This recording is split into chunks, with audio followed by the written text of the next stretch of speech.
guys, myself Arabi and welcome to my another vlog. So guys, আজকে আপনাদেরকে দেখাতে যাচ্ছে একটা স্মার্ট ওয়াচ। এটি হচ্ছে হ্যালো কোম্পানির স্মার্ট ওয়াচ। সো স্মার্ট ওয়াচটা খুলবো, আপনারা সবাই দেখেন।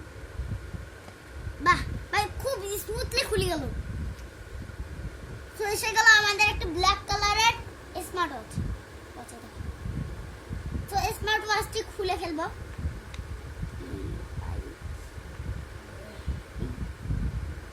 খুলে গেল, সেই মজা লাগছে।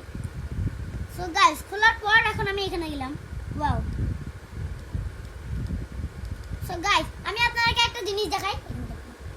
এখানে এই বোতামটা আছে না, এই বোতামে ডাবল টাচ করবেন, পাল্টবে। ডাবল টাচ করবেন, দাঁড়ান, ডাবল টাচ করবেন, পাল্টবে। ডাবল টাচ করবেন, পাল্টবে। ডাবল টাচ করবেন, পাল্টবে। ডাবল টাচ করবেন, পাল্টবে। সো গাইস, এটা হচ্ছে ভালো নিয়ম। আপনাদেরকে আরেকটা জিনিস দেখাই, দেখো ঘড়িটা এরকম। এখানে নাই। তো গাইস, এখানে আপনি পেয়ে যাবেন লাইট। লাইটে টিপলাম, এই দেখেন একদম সাদা হয়ে গেছে। এখানে দেখো তো, এই দেখো তীব্রতা আলো একদম জ্বলায় উঠে। ব্যাক দিয়ে দিলেন। তো গাইস, এখান থেকে বেরোতে চলো, বাই।